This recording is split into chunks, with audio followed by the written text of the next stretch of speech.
Mr. Jason Gervais, how are you? I'm doing great. How are you doing, Dom? I'm doing great. I love how this world works. You know somebody, I know somebody, somebody knows somebody, and then we get to meet.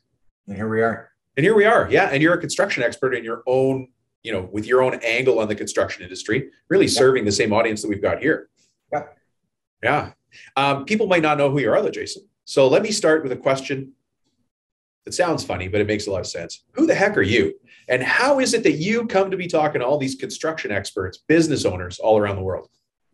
Well, that's a good question. I guess I'm supposed to say here that I'm actually quite a big deal Oh, for your audience, just to let them know, that so they know that I'm a big deal here. you're a big But no, deal. we have a 16-year-old digital marketing agency. And for almost that entire time, we've been working with contractors, home improvement companies, landscapers, and businesses like that. And our focus has always been on helping them generate quality inbound opportunities and leads to grow their business. But over the last year and a half or so, with COVID and all the stuff that's been going on, lockdowns and people out of work and everything, we've come across a new challenge that a lot of our clients have, and we're starting to fill that void in really just helping them attract better staff. People, because they're busy as they can be, and owners are working more than they want to be working, and they need people to fulfill the roles that need to be fulfilled so they can continue growing their business and generating more leads. So we're focused on both ends of the spectrum in that regard. There are a lot of people who are very interested in what you're going to share today because, and you've already said it, all construction is busy. And, if we'd called, somebody's university professor of economics before this whole thing hit and said, what do you think the impact of a global, slowdown would be? The professor would probably say it's going to be pretty bad. But here we are, and it's just gotten nothing but busier. Yeah, for the home improvement industry, because I think just people are spending more time in their homes and realizing they need to make it more comfortable. Yeah, that's where money's going. We're not spending the money to go to Mexico. Yeah. Yeah. Although that's starting to open up again, but still there is a significant lack of people. It's hard to find people. And then, and I talk about this on the show all the time, we need to find good people, the right people, so that the owner can step back a little bit and do the business growth thing. So I think we're going to be pretty interested to hear what you have to share, what you've learned from other contractors. I've looked at your website, by the way. You've done like a whole smattering of different types of construction, from the guys that do service work to new build to renovations, all sorts of different things. Yeah, 100%. Yeah. So walk us through this. What do we need to do if I'm a business owner, I'm listening to this podcast, I'm running between job sites, and I'm thinking, I need people. What do I do? Well, there's an area that I think is often overlooked by a lot of business owners, and that is their employer brand. It's in the past, in this industry, if we go back 15 years, businesses in the home improvement space were really just starting to catch on that the internet was a place where they needed to focus their attention to attract the kind of quality of business opportunities that they're looking for. And they've done a good job, I think, to a large extent of updating their websites and getting good content out there and optimization. But they've overlooked the necessity to stand out from an employer perspective. When you've got people that are looking to go to work for a company, it's not like the old days where they're going to the paper and just looking at job ads, right? Now, there's a lot more depth of what they can find. They're going to do research. They're going to look for employee reviews of what are your staff saying about you? What kind of company are you to work for? What are your benefits? What are your core values? How do those align with me? Especially with millennials and younger people nowadays, they're really tuned into the kind of the values of the business and what makes it tick. So you need to present yourself in a way that is almost selling not just a job for someone, but they want a bigger reason of why would they want to come and work for you. And when you're looking at a marketplace where there might be 2 jobs available for every 1 job hunter in some industries, it's competitive. You have to compete for that person, and you don't want to be left over with the scraps of the people that are not able to be hired. People don't want to hire them, so they end up coming to you. Right? You want to get the ones that are that are A players, the cream of the crop. And if you want to attract those people, you really need to you have to put the effort in. And effort into making sure you're standing out. Yeah. It's I think it really comes down to something that we might have recognized years ago, decades ago, as pride. Like, why would somebody work for you? Are they proud to work for you? And it comes down, I know you mentioned employer branding, right? Yeah. That's a big word, but it could mean we all have the same t-shirts.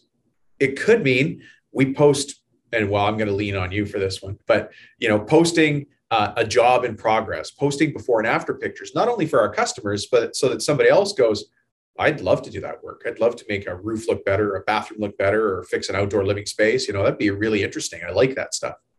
Yeah. But even more so, not just the work that you're going to be doing, but the people that you're going to be working for. And right. With. Okay. Yeah. So in the type of culture, the environment, what's the team atmosphere like? What kind of non-work activities go on in the work environment, right? Like, what is the culture like? These sorts of things are very important to the job hunter today, a lot more so than they were years ago, because, that kind of information wasn't readily available like it used to be, or like it is today. And, you need to put an effort forth on your website, creating your employer brand. We have a partnership as an agency partner of Indeed. And through that partnership, we're helping companies improve and enhance their premium Indeed company profile page, where we're adding in different sections that are helping companies really stand out and attract those higher level applicants to their positions. We've had guests on this show before. A gentleman who actually bought an individual unit franchise of a carpet cleaning company, believe it or not, and he sold it. He sold a franchise location for multiples of millions of dollars. Wow.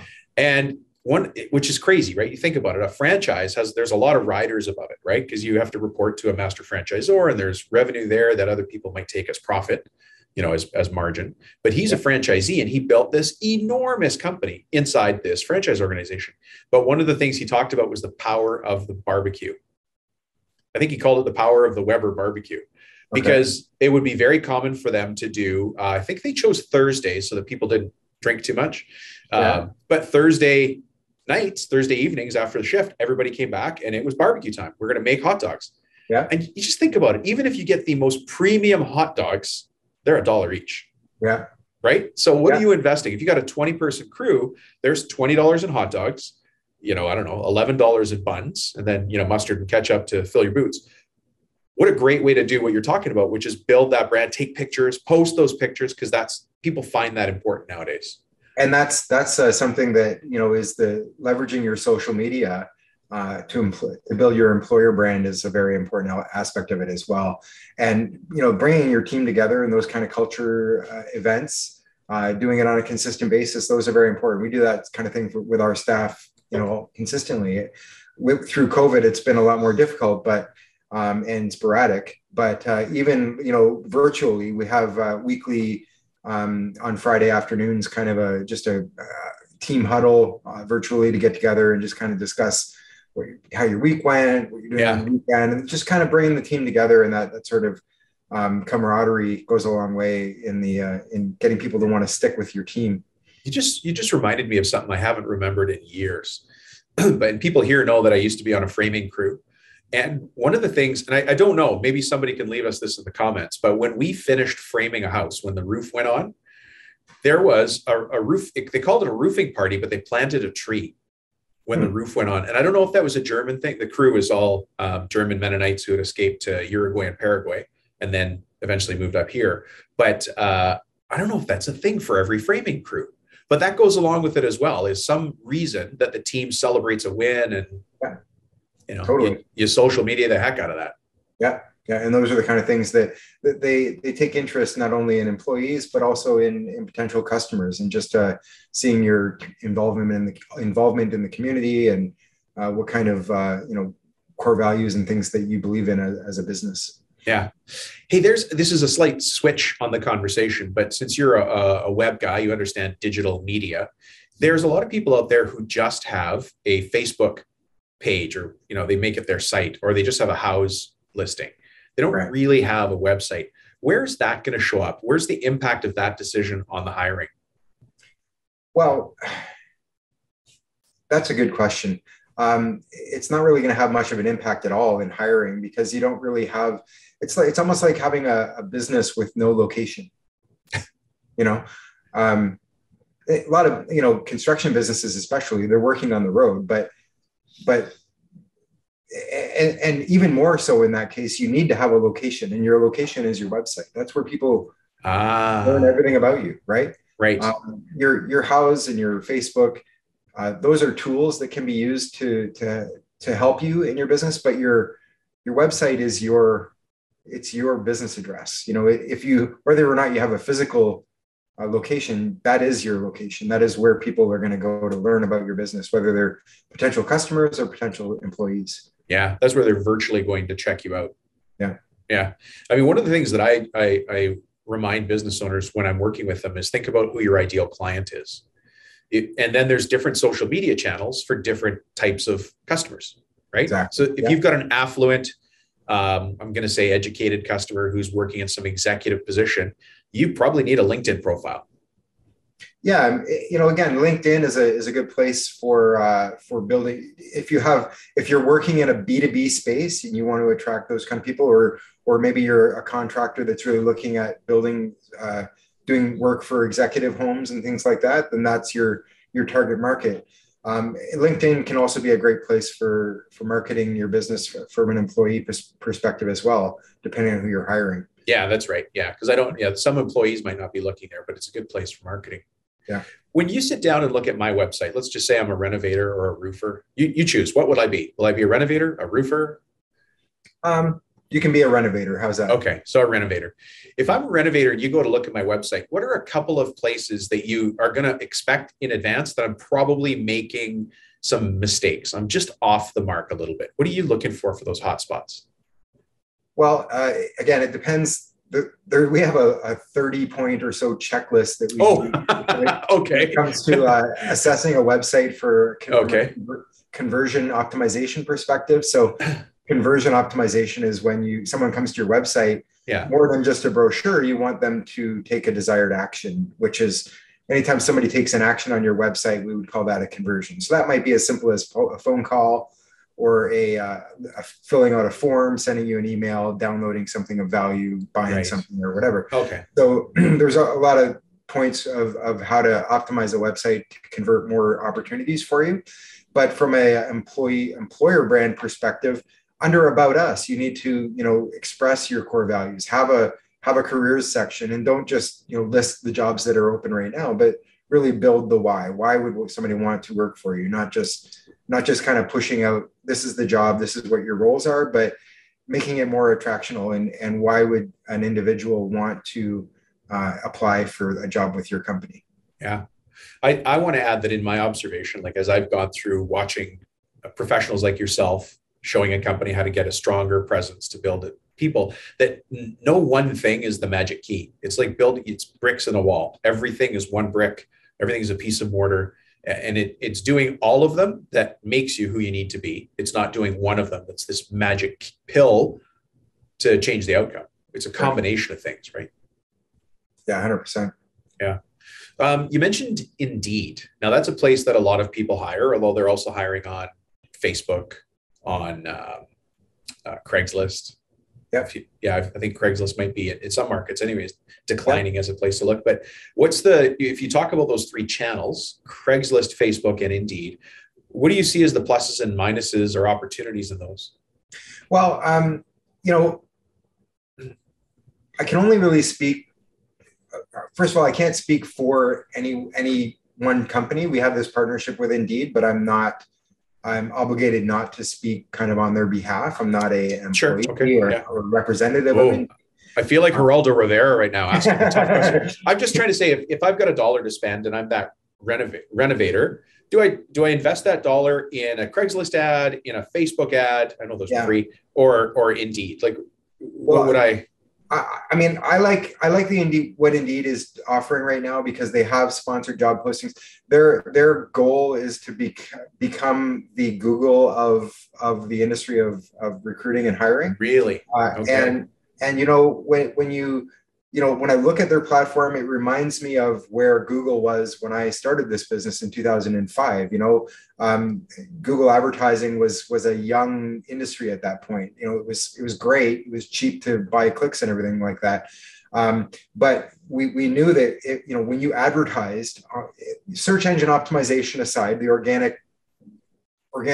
organically ranking your business in Google is one thing, but the direct advertising, the pay-per-click advertising in Google used to be very, very cheap, but it was effective. And to this day, it's now more expensive, but it's very effective. It's the only guaranteed way to show up for every keyword in whatever geography you want to show up in. Right. But people that are looking for a job, they go to a job platform to find what are the jobs that are available and where are people posting their jobs. You can find jobs on Facebook, but it's not intended for that. It's not the primary purpose of Facebook is for job advertising. Indeed is a platform specifically for posting job ads. And the only way for you to stand out currently is to keep going in and reposting your ad, because after a couple of days it falls down and hours you even don't get the hours. Exactly. Yeah. So now they have a sponsored ad campaign. You can boost those job postings. And we know that when you have the premium company pages and sponsored ads, you're going to get a lot more high qualified applicants that are seeing your ads. You're going to be selling your offering head and shoulders above your competitors that basically have nothing on there.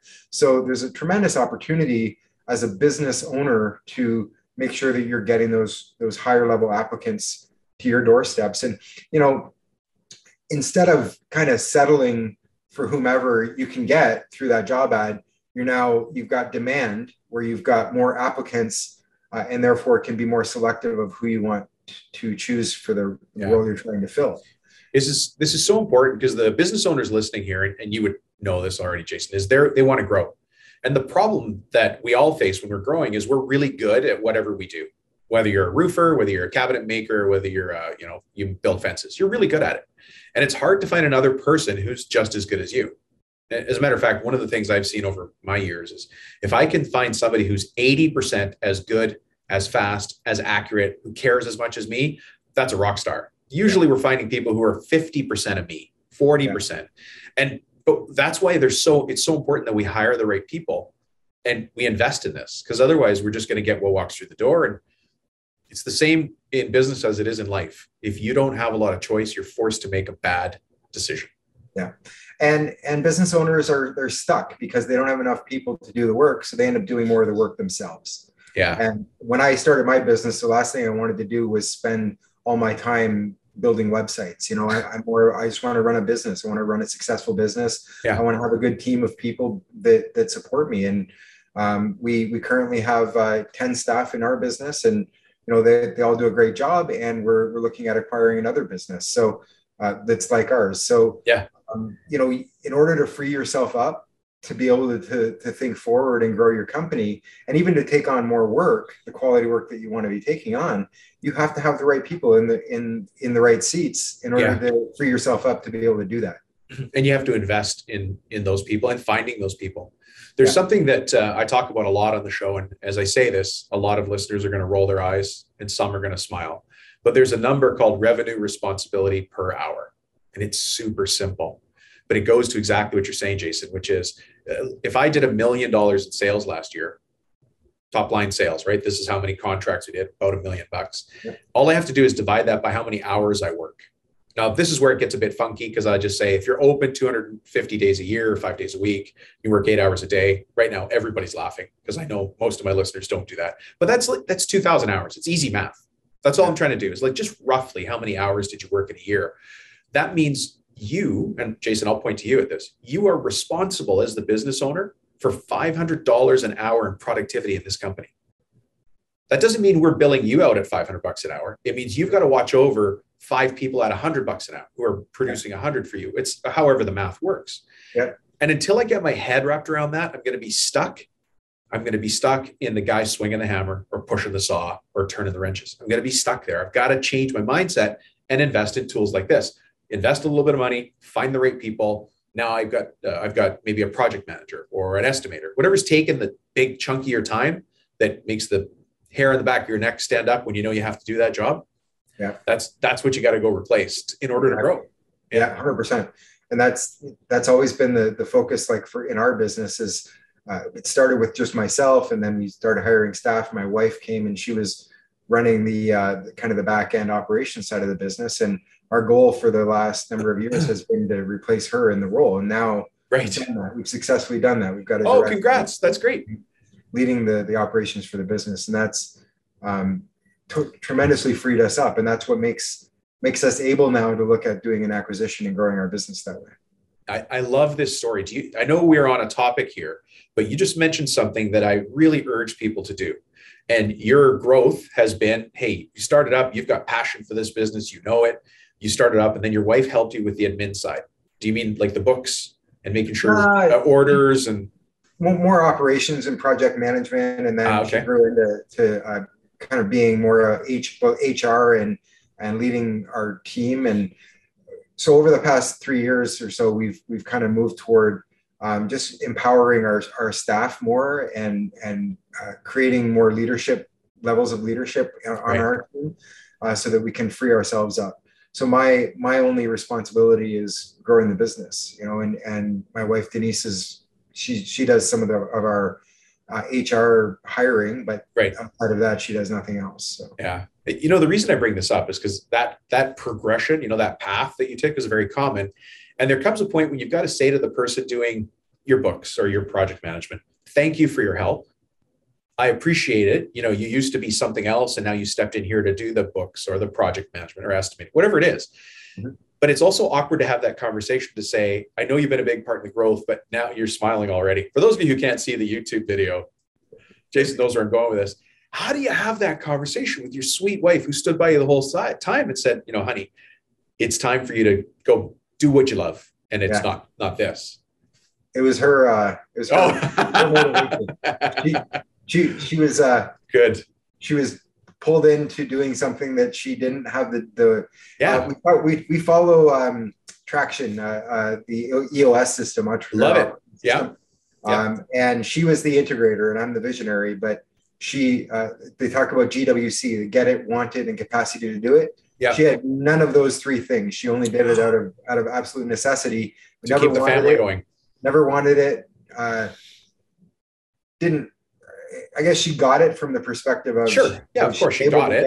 Able to get stuff done, but she never wanted it, and it was never her desire to work in this business. So I pulled her out of a career to work with me because we needed it in this business, and we fortunately built to the point where we could replace her with somebody that's a lot more appropriate for that. A lot more GWC. Get it, want it, and do it. And coincidentally, the person that replaced her is also named Denise. So, well, that makes it easy to get a new email address. You don't need a new email. There's no negative there, though. It's still very good. And my wife Denise is still involved in the overall leadership of the business, but not in the day-to-day operations. Yeah.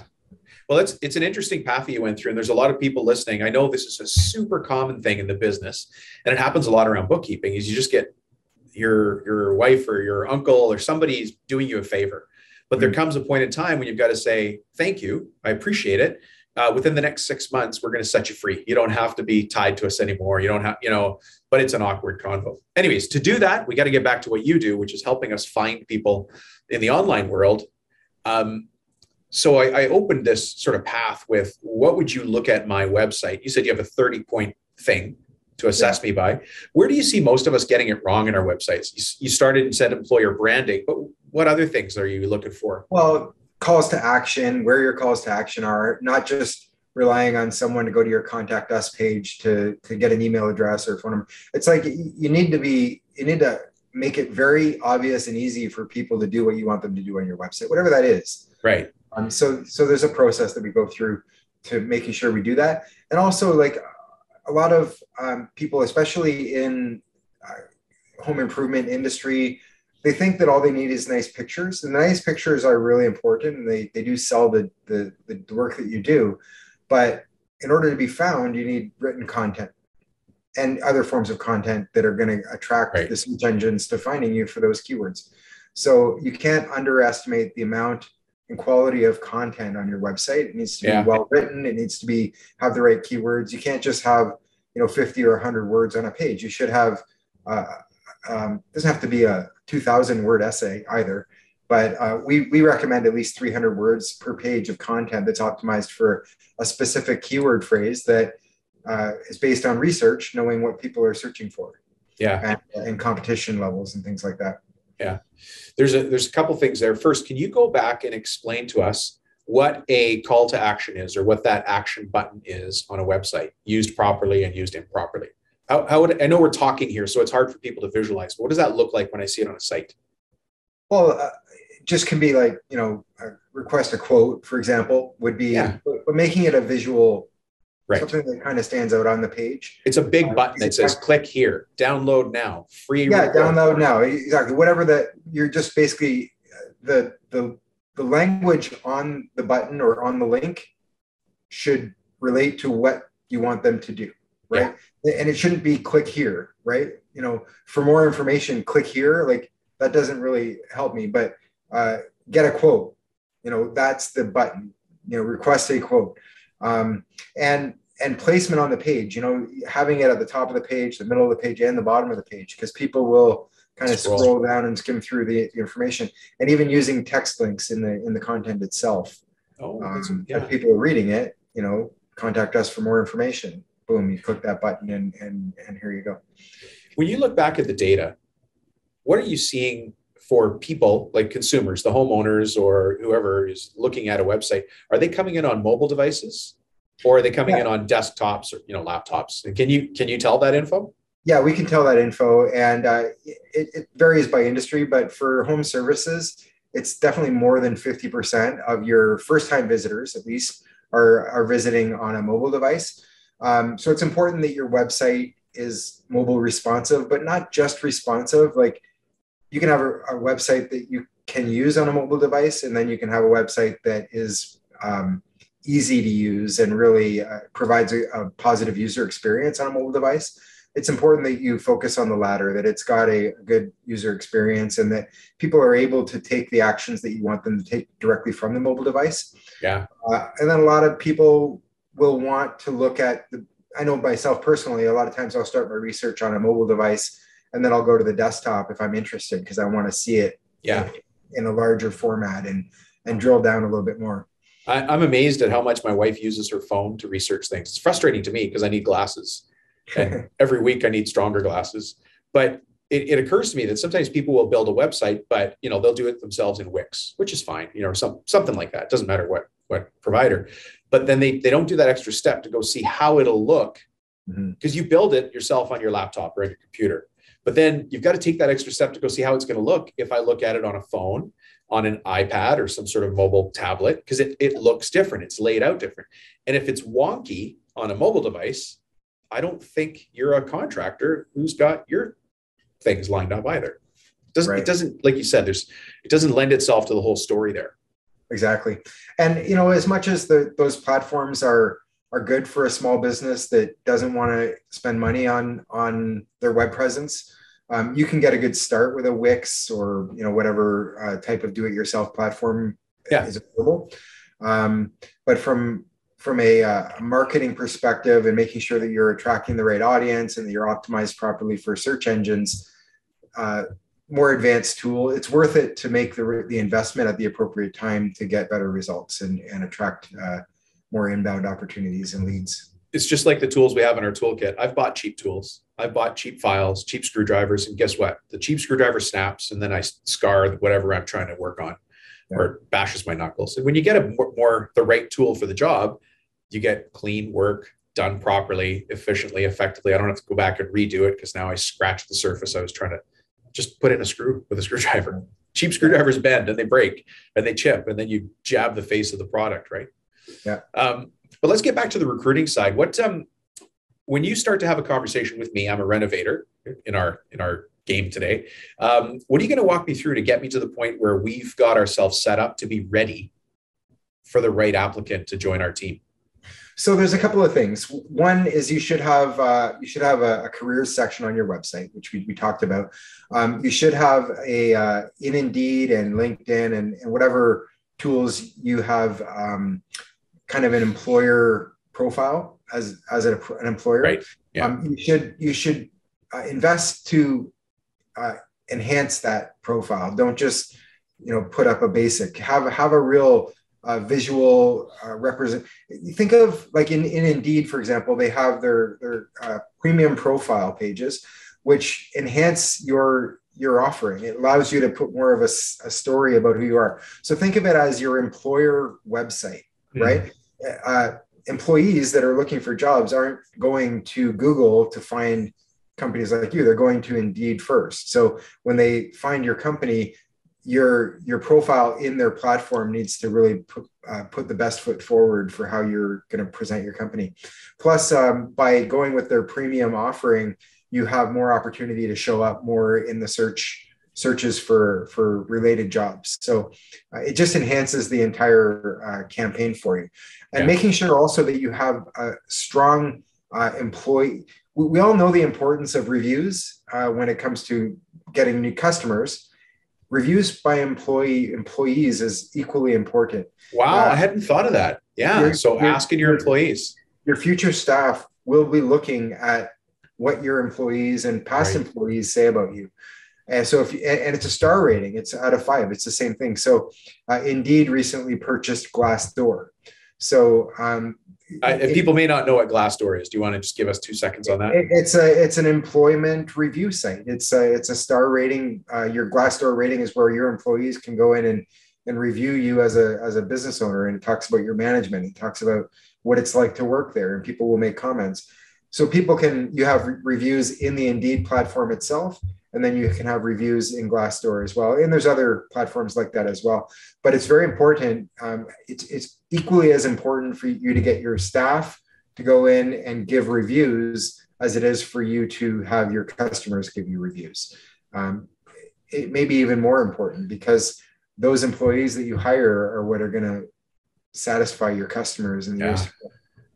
It's what I'm learning from you is, as with many things, this is a process that needs to be managed. I think most of us have good enough out there on the net, but we haven't maximized it. We haven't optimized it. Obviously, you know a lot about that optimization. Hey, got a quick question for you about Indeed before we start to wind down. I think this is an Indeed thing, but you can probably correct me. If I'm in my town, and let's just say that just for the sake of this exercise, it's my town. I'm looking for a senior carpenter in my town. Indeed's only going to give me results for people that search for my town, for the actual city. But if I have Alphaville, if I have Alphaville, which is another community outside, and I haven't specifically said Alphaville or Beta Town or Charlieville, ABC, right? Just other towns around me. Am I incorrect? But Indeed won't return my results to somebody who's in Charlietown. No, you can select where you want to hire. So, for example, I've got a client right now in the HVAC industry that's doing this campaign, and they're targeting 5 communities because they're kind of outside of town. They're about 30 miles from the main. Very common, right, close to them. Yeah, and they want to attract people from the communities in and around them. So they're able to target those areas, and it's based on IP address of wherever the people that are searching are located. You can select what areas you want your marketing to show up. Yeah, I love it. Well, let's get to the part here where if people are interested or want to find out more about you, Jason, if they want to find you in this big wide world, how do we find you? Well, the best thing for this specific instance, our website is webroi.ca, webroi.ca. The ROI is return on investment. And then we have a specific page for employer branding. So if you go to webroi.ca/employer-branding, you'll learn all about employer branding and what our options and offerings are.